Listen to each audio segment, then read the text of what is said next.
동서고금을 막론하고 사람들이 우상을 섬기지 않았던 때는 한 번도 없었습니다. 그런데 흥미로운 것은 이 땅에 존재하는 모든 우상들은 본래 하나님께서 사람들을 사랑하셔서 주신 선물이라는 것입니다. 하나님은 이 땅에 사람들을 창조하셨습니다. 하나님의 형상을 담게끔 만드셨습니다. 그리고 그 사람들을 향해서 복 주시기를 기뻐하시고 계십니다. 그럼에도 불구하고 사람들은 그 하나님의 은혜를 잊었습니다. 그리고 하나님이 선물로 주신 그 복을 하나님이 아닌 또 다른 하나님으로 삼으면서 오늘을 살아가고 있습니다.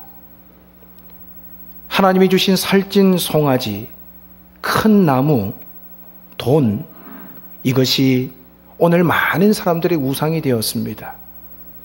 하나님 입장에서 보면 얼마나 기가 막힐까요? 그래서 오늘 우리에게 주시는 말씀을 통해서 혹시 우리들 가운데에서도 하나님께서 주신 선물을 우상으로 섬기고 있지는 않은가 말씀을 통해서 깨닫는 귀한 시간이 되기를 원합니다. 20세기 최고의 기독교 사상가였던 C.S. 루이스라는 분이 천국과 지옥의 이혼이라는 책을 썼습니다. 그 책에 보면 이 세상을 떠난 영혼들이 버스를 타고 하나님이 계신 저 천국으로 가고 있었습니다. 그런데 천국에 거의 도착할 때쯤 되자 환하게 빛나는 옷을 입은 성도들이 천국에서 걸어 나옵니다. 그리고 막 버스를 타고 도착한 그 영혼들을 따뜻하게 맞이해 줍니다. 그런데 그들은 모두가 다 땅에 있을 때 가깝게 지내던 사람들이었습니다. 따라서 그 모습을 본 순간 버스에 타고 있던 영혼들이 얼마나 기쁘고 즐거웠겠습니까? 그렇게 모든 사람들이 기뻐서 어쩔 줄 모르고 즐거워하는 그 순간 한 사람이 크게 실망하고 있었습니다. 그 사람은 팸이라는 이름을 가진 여인이었습니다. 이 팸이라는 여인이 실망한 이유는 천국 앞에 자신을 맞으러 나온 사람이 바로 자신의 오빠였기 때문입니다. 이 팸이라는 여인은 오빠가 아니라 세상을 먼저 떠난 자신의 아들 마이클이 당연히 마중 나오기를 기대했습니다. 왜냐하면 아들에 대한 그리움이 사무쳐 있었기 때문입니다. 팸은 아들이 죽은 이후에도 무려 10년 동안 아들이 쓰던 방의 물건들을 치우지 않았습니다. 그 아들의 방을 보면서 아들의 물건들을 보면서 마음에 사무치도록 엄마는 그 아들을 그리워했습니다. 얼마나 죽은 아들을 그리워했는지 팸이라는 여인은 자기의 남편과 딸은 전혀 관심 밖이었습니다. 그래서 그로 인해서 남편과 딸은 엄마로부터 많은 상처를 받았습니다. 여러분, 이 팸이라는 엄마의 모습 속에서 우리는 무엇을 발견할 수가 있습니까? 가장 먼저 우리는 자식을 향한 어머니의 사랑이 얼마나 크고 깊은가를 발견할 수 있습니다.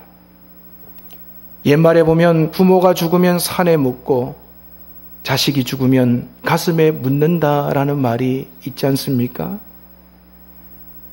어릴 때는 그 말이 무슨 뜻인지 모르는데 내가 자식을 낳고 자식을 키우다 보면 이 말이 깨달아지게 됩니다. 하나님이 주신 자녀를 이처럼 사랑하는 모습 참으로 아름답고 귀한 모습이지요. 그런데 C.S. 루이스가 이 우화를 쓴 목적은 어머니의 위대한 사랑과 헌신을 말하고자 함이 아니었습니다. C.S. 루이스는 독자들에게 이 책을 통해서 너무나도 중요한 교훈을 가르쳐주고 있습니다. 우리는 그 교훈을 이 팸이라는 여인의 오빠가 한 말 속에서 발견할 수가 있습니다. 오빠는 자신을 보면서 실망한 여동생 팸에게 이렇게 말합니다. 너는 하나님을 오직 아들을 만나기 위한 수단으로만 생각하고 있구나. 너는 하나님을 오직 아들을 만나기 위한 수단으로만 생각하고 있구나. 여러분, 이 팸이라는 여인의 문제점이 무엇입니까? 하나님에 대한 사랑보다 자식에 대한 사랑이 훨씬 컸다는 것입니다. 이처럼 하나님보다도 더 사랑하고 더 의지하는 사람이나 물건을 일컬어서 우리는 우상이라고 이야기합니다. 오늘 우리에게 주신 말씀에 보면 하나님보다도 자녀를 더 사랑할 것 같은 한 사람을 만날 수 있습니다. 그는 바로 아브라함입니다. 우리가 잘 아는 것처럼 아브라함이라는 이름의 뜻은 열국의 아비입니다. 그리고 그의 아내 사라의 이름의 뜻은 열국의 어미입니다. 따라서 아브라함이 인생길을 살아가면서 주변 사람들이 아브라함, 아브라함 부를 때마다 부끄러웠을 것입니다. 아니, 내가 나이가 이만큼 들었는데 열국의 아비, 열국의 아비 사람들이 부를 때마다 자식도 없는 그 자신의 모습이 너무나도 부끄러웠을 겁니다. 그래서 쥐구멍이라도 있으면 숨고 싶었을 거예요. 왜냐하면 그는 100세가 될 때까지 자식이 없었기 때문입니다. 그런데 어느 날 하나님께서 천사를 보내셨습니다.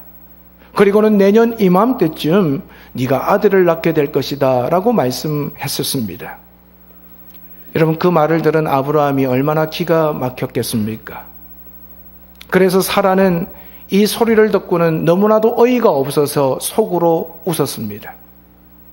그런데 시간이 지났습니다. 말씀하신 대로 아브라함이 100세가 되던 해에 아들 이삭을 낳았습니다. 여러분, 그 순간 아브라함이 얼마나 기뻤을까요? 얼마나 큰 소리로 호탕하게 웃었을까요? 야, 이제 나도 아들을 낳았다. 그것도 100세에 내가 아들을 얻었다니. 그래서 아브라함은 아들을 얻고 그 이름을 이삭이라고 했습니다. 이삭의 이름의 뜻은 웃음입니다. 이삭이 시간이 지나면서 기어다니기 시작합니다. 걷습니다. 그리고 뛰기 시작합니다. 처음에는 옹알옹알거리면서 옹알이를 하더니 조금 지나니까 말을 합니다. 아빠, 엄마를 앞에 놓고 노래를 부르면서 애교를 뜹니다. 여러분, 이러한 이삭을 바라보는 아브라함의 마음이 어떠했겠는가는 자식을 낳아보신 부모님이라면 다 아실 겁니다. 눈에 넣어도 아프지 않을 자식이지요. 너무너무 자랑스럽고 너무너무 존재 자체만으로도 든든한 아들 아닙니까? 만약에 이삭이 넘어져서 무릎에 피가 나면 아브라함은 안타까워서 견딜 수가 없었을 것입니다. 잠자기 전에 어디가 아프다고 이야기하면 아브라함은 이삭을 꼭 껴안고 그를 위로했을 것입니다. 감기가 걸려서 기침을 하고 열이 나면 아브라함은 함께 잠을 이루지 못했을 것입니다. 하루하루 그 이삭이 자라나는 것을 보면서 허무하고 기쁘고 즐거움을 이 아브라함은 순간순간 느끼고 있었습니다. 그런데 어느 날이 되었습니다. 하나님께서 아브라함에게 찾아오셨습니다. 그리고 아브라함에게 한 가지 명령을 내렸습니다. 어떤 명령입니까? 2절에 보면 여호와께서 이르시되 네 아들 내 사랑하는 독자 이삭을 데리고 모리아 땅으로 가서 내가 내게 일러준 한 산 거기서 그를 번제로 드리라 말씀합니다. 그렇게 귀엽게 잘 자라고 있는 아들을 바라보면서 흡족해하고 있을 때 어느 날 하나님께서 네 아들 너의 사랑하는 독자 이삭을 번제로 드리라 명령하십니다. 여러분, 번제는 소와 같은 짐승을 먼저 칼로 죽입니다. 그리고 그 가죽을 다 벗깁니다. 그런 다음에는 배를 갈라서 내장을 끄집어냅니다. 그리고 뼈를 잘라가지고 불에 태우는 제사가 바로 번제입니다. 그런데 지금 하나님께서는 아브라함에게 소 1000마리를 번제로 바치라고 말씀하신 것이 아니에요. 하나밖에 없는 아들, 그것도 100세에 낳은 아들 이삭을 번제로 드리라고 명령하고 있습니다. 솔직히 우리는 이 사건의 결과를 다 알고 있으니까 별로 긴장이 되질 않으시지요. 하지만 아브라함의 입장에서 보면 얼마나 황당했겠습니까? 당시의 이방 민족들 가운데는 아들을 제물로 바치는 경우가 있었습니다. 하나님은 이 일을 보시면서 그것을 가증히 여기신다라고 말씀하셨습니다.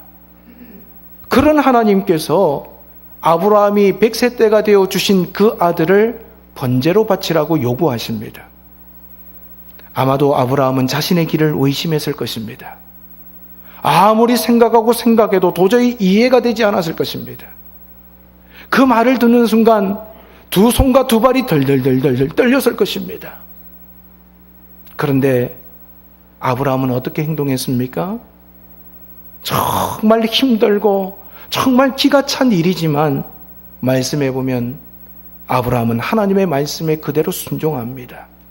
3절에 보시면 아브라함이 아침에 일찍이 일어나 나귀의 안장을 지우고 두 종과 그의 아들 이삭을 데리고 번제에 쓸 나무를 쪼개어 가지고 떠나 하나님이 자기에게 일러주신 곳으로 가더니 말씀하지요. 아브라함은 아침에 일찍이 일어났습니다. 그리고 하나님이 자기에게 일러주신 곳으로 한 걸음 한 걸음 걸어가기 시작했습니다. 여러분, 이것이 아브라함의 위대함입니다. 말도 안 되는 하나님의 명령 같지만 그는 아침에 일찍 일어나서 그 말도 안 되는 하나님의 명령에 순종하고 있습니다. 종들을 산 아래에 두고 이삭과 함께 단둘이서 아브라함은 산으로 올라갑니다. 그리고 아들을 묵습니다. 제단 위에다가 올려놓았습니다.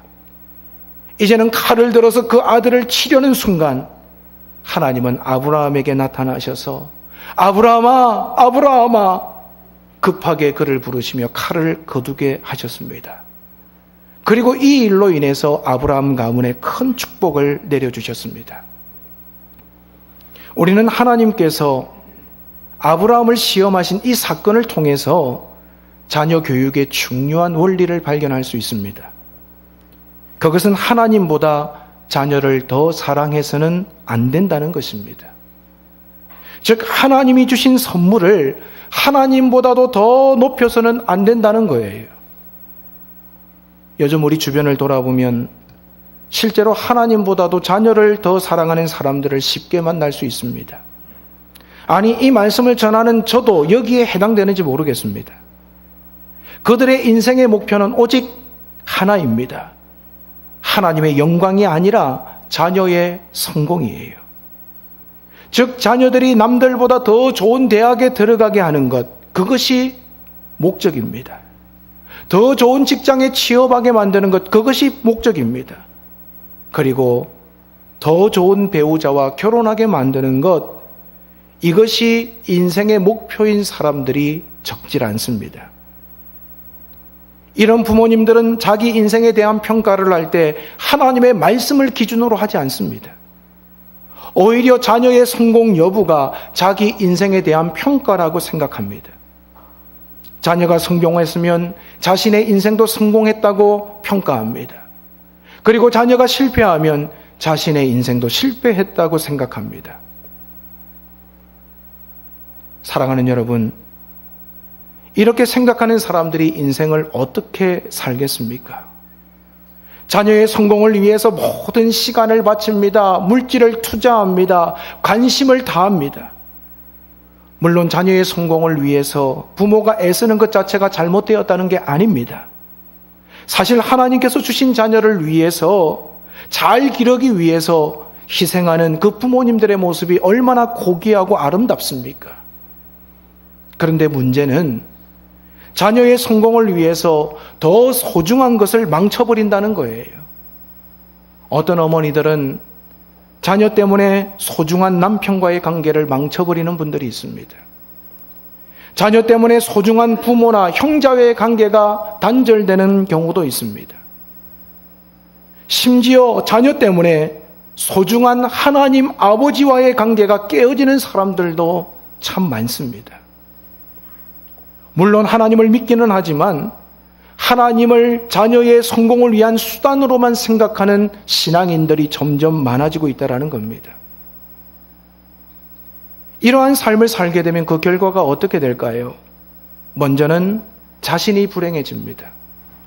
왜냐하면 자녀를 위해서 모든 것들을 다 투자하고 바쳤는데 시간이 지날수록 자녀가 그 기대치를 채워주지 못합니다.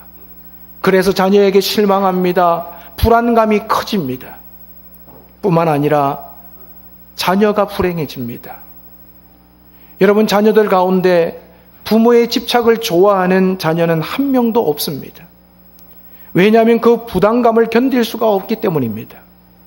그래서 부모의 관심과 사랑을 많이 받는 자녀일수록 틈만 나면 부모에게서 도망가려고 합니다.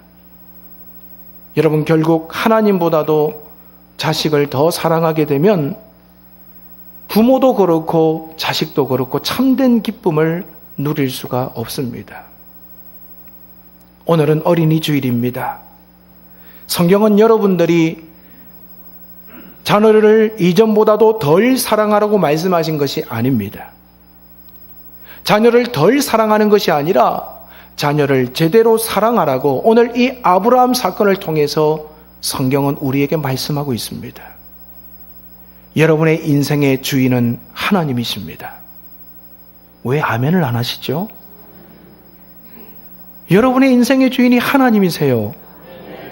여러분의 삶을 복주시는 분이 하나님이십니다. 하나님께서 여러분에게 자녀를 선물로 주셨습니다. 그 자녀들은 여러분의 것이 아니라 하나님 말씀에 보면 하나님의 기업이라고 말씀하셨어요. 하나님의 기업이기 때문에 하나님께서 그들을 책임져 주실 겁니다. 그들을 선한 길로 인도하실 겁니다. 부모는 잠잘 거 다 자야 하고 해야 할 일 하면서 조금씩 자녀들에게 관심을 가지지만 하나님은 졸지도 아니하시고 주무시지도 아니하시면서 우리의 자녀들을 돌보시고 선한 길로 인도하십니다. 오늘 우리의 자녀들로 하여금 우리가 제대로 된 사랑으로 그들을 세워나갈 때 자녀들은 하나님 앞에서 든든히 세워질 수가 있습니다. 사랑하는 여러분, 하나님을 자녀 성공을 위한 수단으로 삼지 마십시오. 하나님이 여러분의 인생의 목적이 되시고 주인이 되셔야만 우리의 자녀들도 하나님을 그들의 인생의 목적으로 주인으로 삼을 수가 있습니다. 오늘 여러분들이 하나님 앞에서 진실하게 살아가는 삶을 보일 때 자녀들도 그 삶을 닮아갈 수 있습니다. 모든 삶의 중심에 하나님이 있도록 여러분들이 노력하며 살아갈 때 여러분의 자녀들도 하나님을 중심에 두며 살아갈 수가 있다는 거예요. 필요할 때만 기도하고 복받기 위해서 기도하면서 세상과 적당히 섞어가면서 살아가는 인생을 여러분들이 보여준다면 자녀들도 보나마나 똑같은 신앙 내지는 태구한 신앙을 가질 수밖에 없습니다. 사랑하는 여러분, 오늘 우리가 우리의 자녀들 하나님께서 우리에게 선물로 주셨기 때문에 사랑하는 건 마땅합니다. 하지만 그 자녀들이 여러분들의 우상이 되어서는 안 됩니다. 우리에게 자녀를 선물로 주신 하나님을 더 사랑하고 1등으로 사랑하며 살아갈 때 만복의 근원 되시는 하나님은 우리뿐만 아니라 우리의 가문을 통해서 큰 은혜와 복을 허락해 주실 줄로 믿습니다. 열심히 열정을 가지고 사랑하는 것도 중요하지만 더 중요한 것은 제대로 사랑하는 거예요.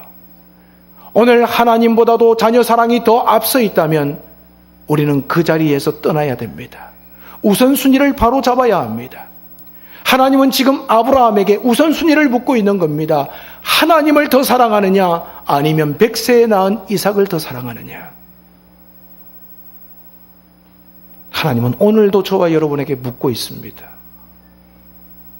하나님이 아닌 자녀들이 아니면 세상 것들이 먼저 하나님의 자리를 채우게 된다면 그것은 우상이 됩니다. 사랑하는 성도 여러분, 우리가 하나님을 가장 제일로 사랑하지 않으면 우리 인생뿐만 아니라 우리 자녀들의 인생도 고달파집니다. 그래서 우리의 인생은 분노와 실망과 허탈감으로 가득 차게 될 것입니다. 자녀들을 바르게 세우기를 원한다면 제대로 사랑해야 됩니다.